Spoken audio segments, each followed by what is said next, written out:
नमस्कार साथियों। देखिए, आज अपन बहुत ही इंपॉर्टेंट टॉपिक के बारे में बात करने वाले हैं। एक तो आपका फोर्थ ग्रेड भर्ती परीक्षा में जो आरक्षण है उसका लाभ कैसे मिलेगा, ठीक है, जो सीटें हैं वो किस प्रकार से भरी जाएंगी, और अगर क्या लड़के ज्यादा मेरिट में आते हैं तो क्या लड़कियों की सीटों के ऊपर सिलेक्शन होता है, या फिर लड़कियां मेरिट में ज़्यादा आती हैं तो क्या वो लड़कों की सीटों के ऊपर कब्जा कर लेती हैं, यानी कि उनका सिलेक्शन हो जाता है, या लड़के पीछे रह जाते हैं। सारे टॉपिक के बारे में अपन बात करेंगे। दरअसल ये क्वेश्चन एक पूछा था एक कैंडिडेट ने कमेंट करके, सर आपसे कुछ पूछना है, रिप्लाई अवश्य करना। मान लो ओबीसी की 10 सीट है, ओबीसी की 10 सीट है, महिला आरक्षण के हिसाब से 3 सीटें हैं वो महिलाओं या लड़कियों की हैं। अब बची 7 सीट पर केवल बॉयज ही सिलेक्ट होते हैं, या फिर बॉयज से अधिक अंक लाने वाली लड़कियां सिलेक्ट होती हैं। ऐसे तो फिर 5-6 गर्ल्स सिलेक्ट हो जाएंगी, तो बॉयज को क्या फायदा होगा, है ना। ये कैंडिडेट ने सवाल पूछा था। फिर इसी के नीचे सेम एससी कैटेगरी के लिए भी बताओ सर, चाहे तो अलग से वीडियो बना देना, इसीलिए मैं वीडियो बनाकर आपको बता रहा हूं, ठीक है। अब इस तरीके का सवाल आप पूछते रहिए, क्योंकि इसका सवाल है वो एक लाइन में देना संभव नहीं था, इसलिए मैंने सोचा 5-7 मिनट का वीडियो बनाकर प्रोवाइड करवा देता हूं, ताकि आपको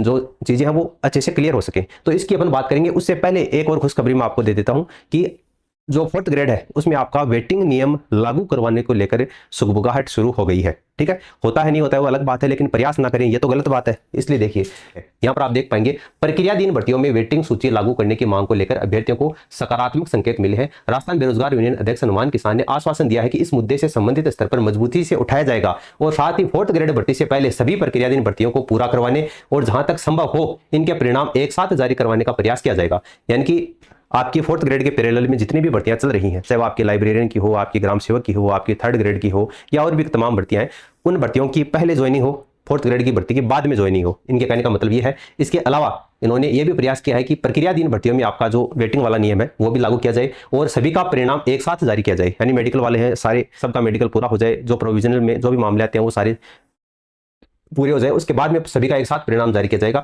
अभ्यर्थियों का मानना है कि वेटिंग सूची लागू होने से रिक्त रहने वाले पदों को भरा जा सकेगा और अधिक योग्य उम्मीदवारों को नियुक्ति का अवसर मिलेगा। अब इस मांग पर सरकार और भर्ती एजेंसियों के आगामी निर्णयों पर सभी की नजरें टिकी हुई हैं। अब इसमें कितनी आप संतुष्ट हैं नहीं है, लेकिन वेटिंग वाला जो नियम है उसको लेकर मेरे ख्याल से आप सभी संतुष्ट हैं। अगर इस भर्ती परीक्षा में लागू हो जाता है तो ये आप सभी के लिए अच्छी खबर है। बाकी आप क्या इसके समर्थन में है? क्या फोर्थ ग्रेड भर्ती परीक्षा का परिणाम सभी का साथ में आना चाहिए, या फिर इसके पैरेलल में जो भी भर्तियां चल रही हैं एक बार वो पूरी हो जाए उसके बाद में इसको पूरा होना चाहिए या नहीं होना चाहिए?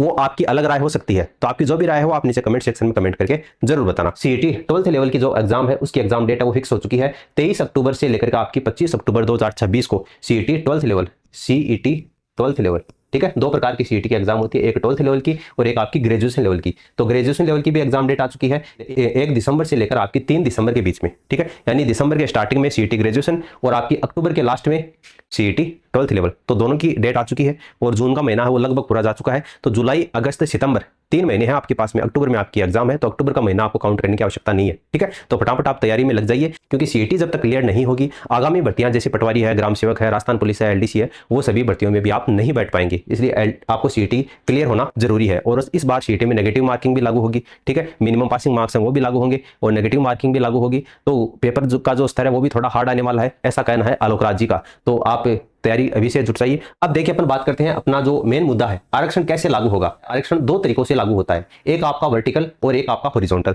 2 तरीके से आरक्षण है वो भर्ती प्रक्रियाओं पर लागू होता है। वर्टिकल का मतलब यह है कि सामाजिक श्रेणियों पर आधारित होता है, जैसे आपका एससी है, एसटी है, ओबीसी है, ईडब्ल्यूएस है, इन कैटेगरियों पर। जैसे मान लीजिए कि ओबीसी की 10 सीटें हैं, तो ये 10 सीटें मेरिट में आने वाले ओबीसी उम्मीदवारों से भरी जाएंगी, ठीक है। बाकी दूसरा है हॉरिजॉन्टल आरक्षण। तो हॉरिजॉन्टल जो रिजर्वेशन होता है ये श्रेणियों के भीतर कुछ विशेष समूह पर आधारित होते हैं, जैसे आपकी महिला है, विकलांग है, इसके अलावा भूतपूर्व सैनिक है।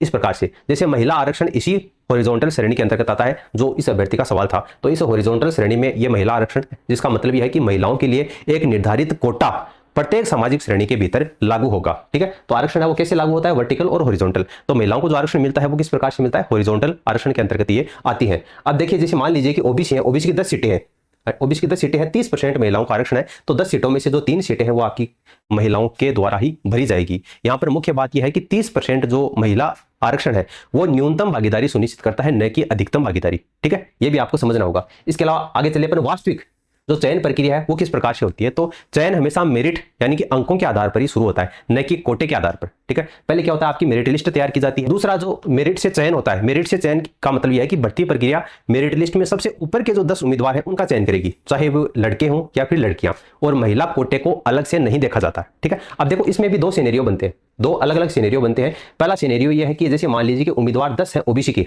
ठीक है, इसमें 6 लड़कियां हैं और 4 लड़के हैं, यानी 10 उम्मीदवारों में से ये सिलेक्ट होते हैं। दूसरा सिनेरियो ये बनता है कि 10 उम्मीदवार हैं वही ओबीसी के, जिसमें एक ही लड़की सिलेक्ट होती है और 9 लड़के सिलेक्ट होते हैं। अब देखो इसको आपको थोड़ा सा ध्यान से समझने होगा। यहां पर मान लीजिए 10 उम्मीदवार हैं ओबीसी के, लड़कियां कितनी सिलेक्ट हुई, 6 सिलेक्ट हुई, और लड़के कितने सिलेक्ट हुए, 4 सिलेक्ट हुए। तो इस स्थिति में क्या होगा, आपका जो महिला उम्मीदवारों की संख्या है वो 6 है, जो कि निर्धारित कोटे से 3 अधिक है। क्यों, अभी अपन ने बात की थी 30% आरक्षण है, इसका मतलब महिलाएं कितनी है, 3 ही है, जबकि यहां पर लड़कियां कितनी सिलेक्ट हुई हैं, 6 हुई है। तो निर्धारित कोटे से 3 अधिक सिलेक्ट हुई हैं। तो भर्ती विभाग ये निष्कर्ष निकालता है कि महिलाओं को उनका न्यूनतम हक यानी कि 30% मिल चुका है। ठीक है, इसलिए किसी और लड़के या लड़की को अलग से सेलेक्ट करने की आवश्यकता नहीं है। तो ये यहां पर 10 उम्मीदवार है वो सिलेक्ट माने जाएंगे। ठीक है, क्योंकि इनका हॉरिजॉन्टल रिजर्वेशन जो 3 है वो यहां से कंप्लीट हो चुका है। अब भले ही इनको लड़कियां 6 सिलेक्ट हुई हैं लेकिन लड़के 4 ही सिलेक्ट हुए हैं, तो यहां पर मेरिट वाला जो नियम है वो लागू होगा। यहां पर बची हुई जो 7 सीटें हैं, जैसे 30% आरक्षण की है, 3 सीटें हैं वो महिलाओं की हो गई, तो बाकी कितना बच गया, आपकी 7 सीटें बच गई। तो ऐसा नहीं है कि उन 7 सीटों पर लड़कों का सिलेक्शन किया जाएगा, ऐसा नहीं है। ठीक है, दूसरा सिनेरियो यहां पर यह बनता है कि उम्मीदवार हैं वही 10 हैं और इस बार लड़की एक ही सिलेक्ट हुई है और लड़के हैं वो 9 सिलेक्ट हुई हैं, यानी 9 लड़के हैं उनके नंबर ज्यादा आए हैं। तो यहां पर देखो महिलाओं की कितनी सीट है, एक ही सीट है, जबकि उनका न्यूनतम कोटा कितना है, 3 सीटों का है। न्यूनतम कोटा 3 सीटों का है, क्योंकि 30% आरक्षण है ना, तो 10 में से 30% आरक्षण होगा तो कम से कम 3 सीटें आनी चाहिए, लेकिन महिला कितनी है, एक ही सीट यहां पर हुआ है। तो इस स्थिति में महिला आरक्षण का जो हॉरिजॉन्टल कोटा है वो यहां पर सक्रिय हो जाएगा।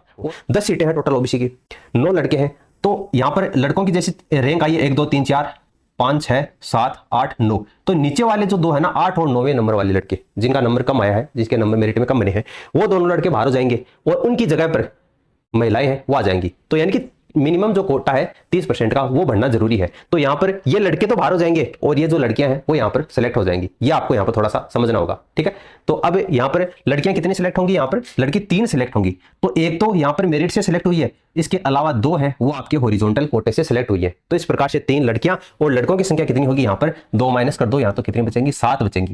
यानी लड़के इस कैटेगरी में, इस कंडीशन में 7 ही सिलेक्ट होंगे, जबकि लड़कियां जो है वो 3 सिलेक्ट होंगी। ठीक है, एक तो आपकी मेरिट से आ गई और 2 आपकी हॉरिजॉन्टल कोटे से आ गई। इस प्रकार से अब आप कहोगे सर ये तो लड़कों के साथ में न्याय हुआ है ना, तो इससे बॉयज को क्या फायदा मिलेगा। आपका सवाल है, अंतिम सवाल यही था कि अगर 5-6 सीटें लड़कियां बैठ जाएंगी तो लड़कों को कैसे फायदा होगा। देखो इस प्रक्रिया को देखकर ऐसा लगता है कि लड़कों को कोई फायदा नहीं है, लेकिन हॉरिजॉन्टल जो आरक्षण है उसका मुख्य उद्देश्य क्या है, सामाजिक संतुलन और जो न्याय है उसको सुनिश्चित करना है। यानी आरक्षण यह सुनिश्चित करता है कि प्रतियोगिता परीक्षा में पुरुषों की संख्या चाहे कितनी भी हो, महिलाओं को कम से कम एक निश्चित स्तर यानी कि जो 30% का प्रतिनिधित्व है वो मिलना ही चाहिए। यदि पुरुष उम्मीदवार मेरिट में हमेशा ऊपर रहेंगे तो महिलाओं का प्रतिनिधित्व बहुत कम हो जाएगा, इसलिए यहां पर यह व्यवस्था की गई है। दूसरा है मेरिट का भी सम्मान होता है। यह जो प्रक्रिया है वो मेरिट को मान्यता देती है। यदि महिला उम्मीदवार पुरुषों से अधिक अंक लाती है तो उन्हें उनका हक मेरिट के आधार पर ही मिलता है, जैसे यहां पर मिला है। यहाँ पर 3 सीटें तो वो आरक्षण से आ गई और बाकी 3 सीटें हैं वो आपकी मेरिट के आधार पर ही इनका चयन हुआ है। कभी आप सुनते नहीं क्या, कोई दूसरी कैटेगरी का है उसने जनरल फाइट किया है तो वो जनरल फाइट करके यहाँ पर उनका सिलेक्शन है वो मेरिट से ही होता है। इसलिए उन्हें अतिरिक्त सीट देने का मतलब ये नहीं है कि पुरुषों को प्रतियोगिता से बाहर किया, बल्कि उन्हें मेरिट से उनके बेहतर उम्मीदवारों के साथ में प्रतिस्पर्धा करनी पड़ी है, तब जाकर उनको ये सीट है वो मिली है। तो उम्मीद करता हूं कि आपको यहाँ पर क्लियरिटी मिली होगी कि किस प्रकार से आरक्षण का लाभ मिलता है, सीटें किस प्रकार से भरी जाती है। तो इस तरीके का सवाल है वो आप लगातार कमेंट सेक्शन में पूछते रहा कीजिए। आप सवाल पूछेंगे तभी तो मेरे को पता चलेगा कि आपको किस तरीके की समस्या का सामना करना पड़ रहा है। इसलिए आप लगातार सवाल पूछते रहिए, मैं लगातार जवाब देता रहूंगा। इस वीडियो को अपने दोस्तों के साथ में आप शेयर कीजिए ताकि उनको भी बेनिफिट मिल सके। मिलते हैं नेक्स्ट वीडियो में।